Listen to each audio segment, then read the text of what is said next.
Hello friends, I'm Mukesh Goyal. I hope कि आप सारे बहुत अच्छे हैं। और फ्रेंड्स, आज हम बात करेंगे कि जो जून 2023 में एग्ज़ाम होना है यूजीसी नेट जेआरएफ के लिए, उसके लिए हमें कैसे प्रिपरेशन करनी चाहिए, किस तरह की बातों को हमें ध्यान रखना चाहिए, क्या गलतियां हमें नहीं करनी चाहिए, इसके बारे में हम बात करेंगे फ्रेंड्स। तो शांति से सुनना है, आराम से चित्त को रिलैक्स करके। और एक बात और भी डिस्कस करेंगे इस वीडियो में कि आप हमारे साथ कैसे जुड़ के तैयारी कर सकते हैं, हमने क्या अभी इस एग्ज़ाम के लिए ऑफर्स डिसाइड किए हैं, वो सारी बात मैं लास्ट में बातें करूंगा। तो आराम से सुनना है कि हम किन किन बातों को ध्यान रखें। सबसे पहले मैं उन स्टूडेंट्स के बारे में बात कर रहा हूं जो अब की बार एग्ज़ाम दिया था और उन्होंने अपना आंसर की वगैरह मैच किया होगा, ठीक है। तो उन स्टूडेंट्स के बारे में मैं बात करना चाह रहा हूँ सबसे पहले, जिन्होंने अभी अटेम्प्ट दिया हो। तो जिन्होंने अभी अटेम्प्ट दिया है वो पहले अपना एक बात जरूर ध्यान रखें, जो पेपर है उसका रिस्पॉन्स शीट और अपना पेपर पक्का अच्छे से मैच करें कि आपने कहाँ गलतियां की है। कुछ स्टूडेंट से मेरी बात हुई थी, कह रहे हैं कि हम तो सीधा रिजल्ट ही देख लेंगे, क्या करेंगे, टेंशन होगी। इस तरह की बातें शायद शोभा नहीं देती है, क्योंकि अब हम बड़े हो चुके हैं और इस तरह के कॉम्पिटिटिव एग्जाम्स में जब तक हम हमारी गलतियों का एनालिसिस नहीं करेंगे और हम एक एक क्वेश्चन को ध्यान से नहीं देखेंगे कि फर्स्ट पेपर में मेरी क्या गलतियां हुई हैं, सेकंड पेपर में मेरी क्या गलतियां हुई हैं, जब तक हम मैच नहीं करेंगे और जब तक उसका एनालिसिस नहीं करेंगे, तो हमें आगे जो पेपर होगा उसमें सुधार होने की गुंजाइश, ये सोचना है, बहुत कम रह जाएगी। तो सबसे पहले इस टेंशन जैसे शब्द को छोड़ दें फ्रेंड्स, आप आराम से, क्योंकि कॉम्पिटिटिव एग्जाम्स की जब तैयारी करते हैं तो इस पार्ट को तो छोड़ ही देते हैं, क्योंकि टाइम लगता है हर कॉम्पिटिशन एग्जाम में। तो आराम से, शांति से, रिलैक्स होके सबसे पहली बात कि जो आपका रिस्पॉन्स शीट है, पेपर है, उसको आराम से मैच करें और देखें कि मेरी कहाँ गलतियां फर्स्ट पेपर में हुई है और कहाँ सेकंड पेपर में हुई है। एक एनालिसिस करें और इसके लिए एक नोटबुक लगा लें, ठीक है ना। एक नोटबुक लगा लें, एक वाइट पेज की नोटबुक, और उसमें सब चीज़ें ऐड करें कि मेरे यहाँ पे इन टॉपिक्स में ये मिस्टेक्स हो रही हैं, इन टॉपिक्स में ये मिस्टेक्स हो रही हैं। हो सकता है उसमें आपको टाइम लगे, 2-3 दिन का समय भी लग सकता है अगर ढंग से एनालिसिस करोगे पूरे पेपर का। लेकिन उसके बाद आपको आपकी स्ट्रेंथ और वीकनेस पता लग जाएगी। और जब हमें अपनी स्ट्रेंथ और वीकनेस पता लग जाती है फ्रेंड्स, तो हम बहुत बेहतर तरीके से काम करने की कोशिश कर पाते हैं और मेरे हिसाब से सक्सेस का रेशियो है वो बहुत अच्छे से बढ़ जाता है। तो इन चीज़ों को आप पक्का ध्यान रखें फ्रेंड, जब तक ये चीज़ का एनालिसिस नहीं करोगे तो बहुत दिक्कत होने वाली है, ठीक है। और दूसरी बात, जब मैं उन सभी स्टूडेंट्स के लिए जो दिया भी है एग्जाम, जिसको नहीं भी दिया है पिछली बार, उनके लिए मैं बात कर रहा हूँ। आपको क्या है, दोनों रेगुलर स्टडी करनी है। और रेगुलर स्टडी में क्या करना है, कंटिन्यू बेसिस में पेपर 1 और पेपर 2 दोनों को साथ लेके चलना है फ्रेंड्स। कई बार बच्चे क्या करते हैं, पेपर 1 को बहुत पढ़ लेंगे, पेपर 2 को कम पढ़ेंगे, या पेपर 2 को बहुत पढ़ लेंगे, पेपर 1 को कम पढ़ेंगे। तो इस तरह से कॉम्पिटिटिव एग्जाम में सफल होना बहुत मुश्किल है। तो इसलिए हमें दोनों पेपर्स को, पेपर 1 को भी और पेपर 2 को, डेली बेसिस पे साथ लेके चलना है। जैसे मान लो आप मॉर्निंग और इवनिंग में पढ़ते हो, तो एक थोड़ा सा आप डिसाइड कर लो कि मॉर्निंग में मुझे पेपर 1 पढ़ना है, या मॉर्निंग में पेपर 2 पढ़ना है, इवनिंग में पेपर 1 पढ़ना है या पेपर 2 है, इस तरह की बात। और मॉर्निंग में मेरे हिसाब से, जब अगर अर्ली मॉर्निंग उठते हो तो आप वो पढ़ने की कोशिश किया करो जो आपको बहुत अच्छे से आती है चीज़ें, जहाँ फ्रस्ट्रेशन नहीं आओ। क्योंकि दिन की शुरुआत अगर फ्रस्ट्रेशन से हो गई और थोड़ा डिप्रेशन से हो गई तो पूरा दिन खराब हो जाता है और नींद आने भी लग जाती है। तो ऐसा कोई आपको जो इंटरेस्टिंग चीज़ है आपके लिए, चाहे पेपर 1 में कुछ इंटरेस्टिंग है वो उठाइए, या पेपर 2 में आपको बहुत अच्छा लगता है वो उठाइए। तो बेसिकली हमें क्या ध्यान रखना है कि पेपर 1 और पेपर 2 को डेली बेसिस पे पढ़ना है, डेली बेसिस पे। और अभी जून के एग्जाम के लिए आप कोई छुट्टी ना लें कि भाई मेरे को यहाँ जाना है, वहाँ जाना है। थोड़ा स्किप करने की कोशिश करें कि जितना हो सके मैक्सिमम टाइम आप पढ़ाई को देने की कोशिश करें। संडे मंडे ये सब कुछ जो वीकेंड वगैरह, ये जून के बाद आप कोशिश करें, ठीक है। सेल्फ स्टडी पे जितना ज़्यादा फोकस करोगे उतना ज़्यादा बेहतर रहेगा फ्रेंड्स, ठीक है। ये बात आपको ध्यान रखनी है। और साथ साथ में एक जो तीसरी बात है, वो बहुत ज़रूरी बात ये ध्यान रखनी है कि आपको थ्योरी तो आप बहुत अच्छे से कर लेते हो, सारे स्टूडेंट पूछो यहाँ थ्योरी आती है, लेकिन आपको जो प्रैक्टिकल पोर्शन है, यानी कि प्रैक्टिस है, एमसीक्यूज की प्रैक्टिस भी आप, है ना, साथ साथ अगर 5-10 क्वेश्चन, 10 क्वेश्चन डेली पेपर 1 के, 10 क्वेश्चन पेपर 2 के, इस तरह से अगर करते हो ना, तो आपकी थ्योरेटिकल अप्रोच को कैसे अप्लाई करना है वो भी आप सीख जाओगे। तो बेसिकली प्रैक्टिकल फॉर्म पे भी आपको बहुत अच्छे से ध्यान देना है, बहुत अच्छे से कॉन्सेंट्रेट होना है कि वास्तव में क्या चीज़ें हमें करनी है, किस तरह से मैं गलतियां करता हूं। तो वो आपको कब पता लगेगी, जब आप प्रैक्टिस करोगे। तो एमसीक्यूज को भी बहुत अच्छे से करना है और बेसिकली पीवाईक्यूज से ही प्रैक्टिस करें, प्रीवियस ईयर जो क्वेश्चंस आए हैं उन्हीं से ही प्रैक्टिस करें, ठीक है। और एक बात और कि आप शॉर्ट नोट बनाएं। सारे लोगों को मैं बता रहा हूं कि शॉर्ट नोट्स बनाने चाहिए। ये मेरा मानना है, ये मेरा व्यक्तिगत एक विचार है कि शॉर्ट नोट्स बनाने चाहिए। और शॉर्ट नोट्स में कैसे बनाते हैं, बेसिकली ऐसे नहीं है कि सारी बात ही लिख दी। जैसे मान लो आप पेपर 1 में कोई यूनिट पढ़ रहे हैं, मान लो रिसर्च एप्टीट्यूड पढ़ रहे हैं, तो रिसर्च एप्टीट्यूड में ऐसा नहीं कि सारा ही उसमें बना दिया, पूरा ही बातें लिख दी, वो नोट्स नहीं है, वो तो फिर आपने छाप दिया एकदम। शॉर्ट नोट्स का मतलब पूरी रिसर्च एप्टीट्यूड एक पेज में आ जाए, जो आपको डाउट है, जो आपको जहां मैक्सिमम डाउट्स आते हैं वही पॉइंट्स नोट आउट करो और उन्हीं का बार बार रिवीजन करो। जो चीज़ आती है वो नोट्स में नहीं होनी चाहिए, वो तो आती ही है आपको, है ना, उसका क्या है, बार बार पढ़ने की बात है, वो तो आपको जहन में बैठ ही चुकी है। जो चीज़ नहीं आती है उसको शॉर्ट नोट्स में लिखें, और वो ज़्यादा नहीं होना चाहिए, एक यूनिट, जैसे 1 यूनिट इन 1 पेज, कि ये एक यूनिट में, ये एक यूनिट में एक पेज में सारी बातें हैं, वो मैं इसको आराम से रिवाइज कर ले जाऊंगा। तो पेपर की पहली रात भी अगर आपको रिवीजन करने को बोले तो सारी यूनिट्स का आपका रिवीजन हो जाए, ठीक है।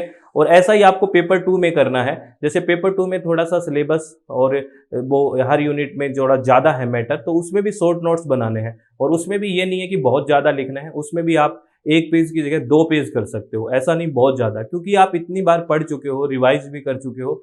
तो वहां पे फोकस करो फ्रेंड, जहां पे आप लोगों को आती नहीं है चीजें, याद नहीं रहती, जहां भूलते हैं। जो चीज आती है उसी को बार बार लिखना, ठीक है, उसका रिवीजन हो गया है, एग्जाम के टाइम भी रिवीजन हो जाएगा। लेकिन अभी तो उन चीजों पे भी तो काम करना है ना, जो चीजें हमें बार बार परेशान कर रही है, जहां से क्वेश्चन अटेम्प्ट नहीं हो रहे हैं, तो उनको शॉर्ट नोट में आप लिखने की कोशिश करें, ठीक है। और जब डेली बेसिस पे पढ़ाई करोगे तो एक बहुत बड़ा पोर्शन होता है, दैट इज रिवीजन।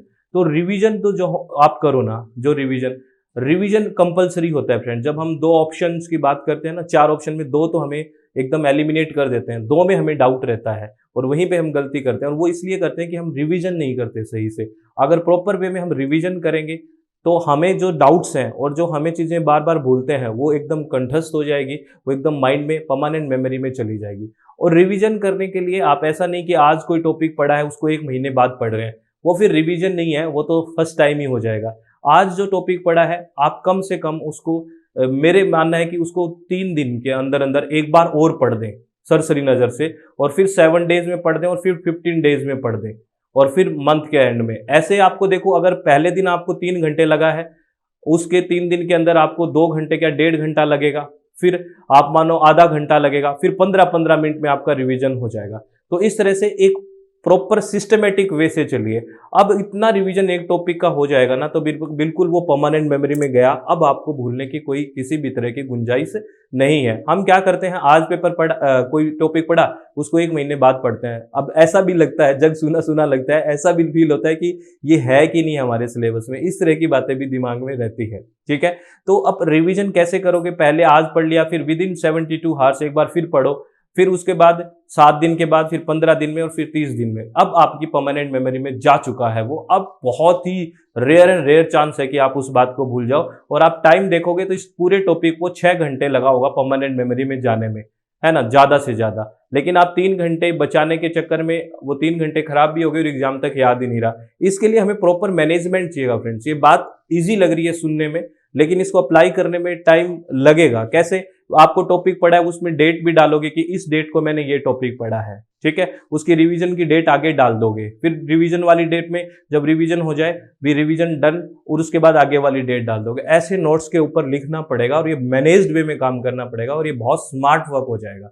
और इतना स्मार्ट वर्क करते हैं फ्रेंड्स, तो मुझे नहीं लगता कि सिलेक्शन हमसे दूर रहेगा, क्योंकि हमने थ्योरेटिकल पार्ट को भी मजबूत कर लिया, हमने रिवीजन भी कर लिया, हमने प्रैक्टिस भी कर ली, हमने अपनी स्ट्रेंथ भी देख ली, हमने अपनी वीकनेस भी देख ली। और अब कहाँ चांस रहेगा कि हमारा सिलेक्शन नहीं होगा। अगर फिर भी सिलेक्शन नहीं होता है इतना कुछ करने के बाद भी ना, फिर हमें कोई रिग्रेट तो होगा ही होगा नहीं। क्यों नहीं होगा, क्योंकि आपने अब 100% दे दिया है फ्रेंड्स। फिर आपको जो कई डेस्टिनी बोलते हैं ना, वो कहीं और ले जाना चाहेगी, और वो बहुत अच्छी जगह ले जाएगी, क्योंकि आपकी मेहनत देख के ये सोचता है कि यार ये तो इस लायक नहीं, कुछ और बड़े के लायक भी हो सकता है, ऐसा भी हो सकता है ना।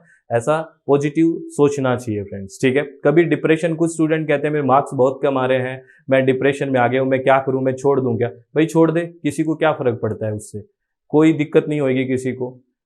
समझ रहे हो मेरी बात, आपको ही दिक्कत होगी, आपका सिलेक्शन होता है या नहीं होता है उससे आपको फर्क पड़ता है, ज्यादातर दूसरे लोगों को क्या फर्क पड़ता है। तो ये इस तरह की बातें अब इस एज में आके और इस कॉम्पिटिटिव लेवल पे आके करना गलत बात है। फ्रस्ट्रेशन, डिप्रेशन आना जायज है फ्रेंड, जब हम मेहनत करते हैं नहीं होता, लेकिन वो लंबे टाइम तक नहीं रहनी चाहिए। तो बिल्कुल स्ट्रेटेजी से काम करना है, आराम से चित्त शांत रखते हुए ही काम करना है। अब मैं बात कर रहा हूँ फ्रेंड्स कि हम अपने कैसे तैयारी कर सकते हैं आपस में जुड़ के, और मैं आपको बता देता हूँ जो अपनी एप्लीकेशन है प्ले स्टोर पे, SWMG नाम से एप्लीकेशन है, success with Mukesh Goyal, SWMG नाम से, ठीक है ना, SWMG UGC नेट JRF से देखोगे तो आपको एप्लीकेशन मिल जाएगी।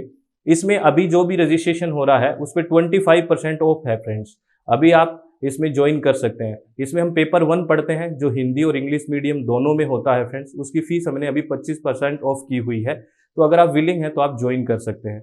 और कोई स्टूडेंट, इसमें क्या है, लाइव सेशन भी है, रिकॉर्डेड भी है, PDF फाइल्स भी है, हिंदी और इंग्लिश मीडियम दोनों में है। कोई स्टूडेंट कहता है कि मैं लाइव नहीं आ सकता, उसके लिए हमने 10 की 10 यूनिट्स रिकॉर्डेड सेशन भी अवेलेबल है, अगर आप वो भी ज्वाइन करना चाहते हैं तो ज्वाइन कर सकते हैं, ठीक है। और पेपर 2 अगर किसी का इन्वायरमेंटल साइंस है तो उसमें भी आप हमारे साथ जुड़ सकते हैं, उसके भी बैच चल रहे हैं, और बैच अभी 15 मार्च से ही स्टार्ट हुआ है फ्रेंड्स। अगर आप विलिंग हैं तो ज्वाइन कर सकते हैं लाइव सेशन वाला, और अगर ज्वाइन करना चाहते हैं रिकॉर्डेड सेशन तो वो भी कर सकते हैं। तो क्या क्या फैसिलिटीज़ हैं फ्रेंड्स इसमें, आपको मैं बता देता हूँ। इसमें लाइव क्लासेस भी होती है, अगर कोई लाइव नहीं देख पाता है तो वो रिकॉर्डेड भी देख सकता है। रेज हैंड का भी ऑप्शन है, अगर क्लास के टाइम आपको कोई डाउट आता है पढ़ते टाइम तो आप रेज हैंड करके अपना डाउट क्लियर कर सकते हैं, ठीक है। और इसमें आपको PDF फाइल्स भी मिलेगी, नोट्स, ठीक है, वो हिंदी और इंग्लिश माध्यम दोनों में होगा, इनको डाउनलोड आप कर सकते हैं। लेक्चर रिकॉर्ड भी रहेंगे, तो किसी भी तरह की टेंशन ना लें फ्रेंड्स, और इस बात को हमेशा ध्यान रखें, जो अपना हमेशा मैं बोलता रहता हूँ कि चित्त शांत रखें, अच्छे से शांति से सारी चीज़ों करोगे तो हो जाएगी। अगर बहुत जल्दबाजी में, फ्रस्ट्रेशन में या विदाउट किसी एनालिसिस के करोगे तो चीज़ें होना बहुत मुश्किल है। अपना एक टारगेट सेट कर लीजिए फ्रेंड्स, और टारगेट जितना अच्छे से सेट होगा और फिर उस पर उतना ही स्मार्टली और एनालाइज करके वर्क करोगे ना तो बहुत अच्छे से चीज़ें होगी।